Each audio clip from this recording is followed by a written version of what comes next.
So I've been covering a lot of different memory techniques to help you actually learn information a lot faster and be able to remember for a lot longer. I've also showed you different exercises you could do in order to help you master memory techniques. But there's one thing that people miss when it comes to understanding information. And a lot of people just don't do it, and it's probably one of the most important things you could do. And that is do examples and problems on the material that you're learning. So what happens is, say you're reading from a textbook. You can learn that information from the textbook in that specific context, and maybe there's even like a problem. And so you do the problem and you fully understand that single problem.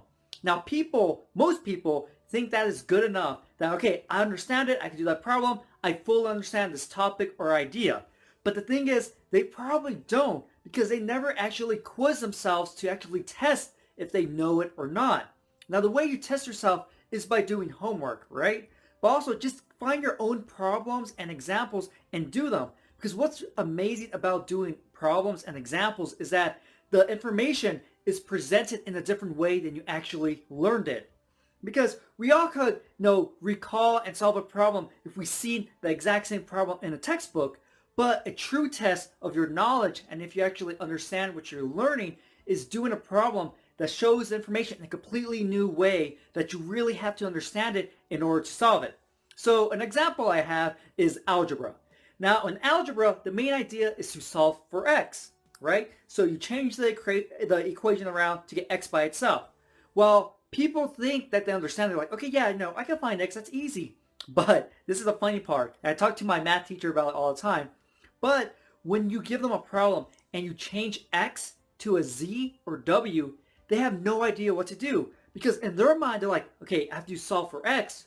Wait, I have a z. I have a w. What do I do? Even though it's the exact same thing. The only thing that changed was what you called x. Now you're calling x z. Now you're calling x w.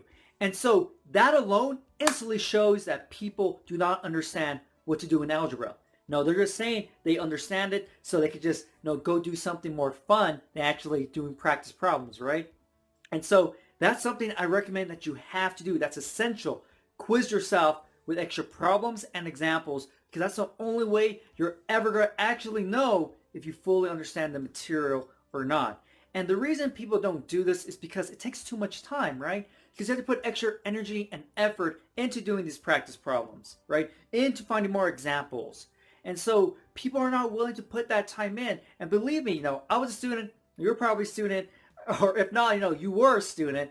And when it comes to school, you just want to, do what you have to do and just move on, right? You don't want to put in extra work.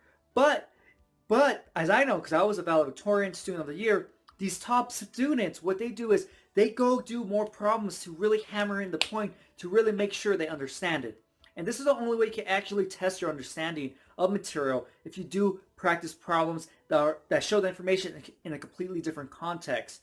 Because when it's in a different form, that's when you have to be like, wait, okay, this time the equation, has some powers before it didn't. But, oh yeah, if I have powers, I could use this other equation to help solve for x, or something like that along the line. That shows that you actually understand what you're doing.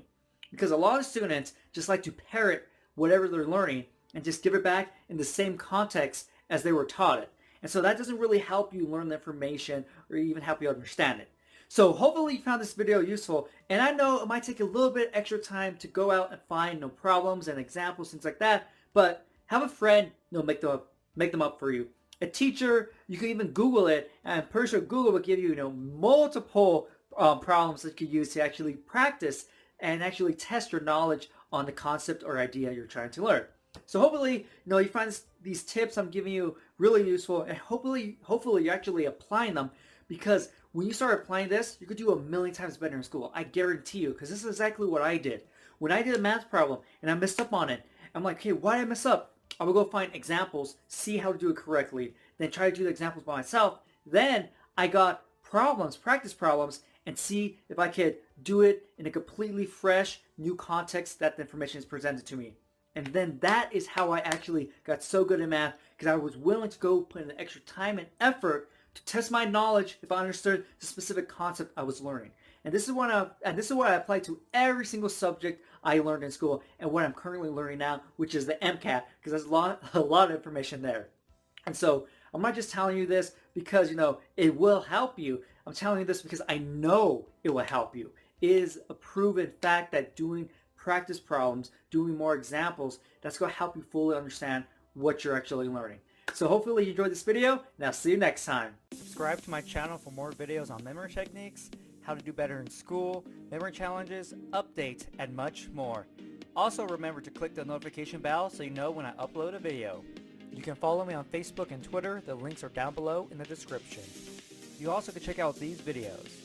If you want to learn all the memory techniques and learn how to apply them to all sorts of information, or if you want to start competing in memory competitions, you can check out my programs down below in the description. Look forward to my next video and get ready to get the best memory of your life.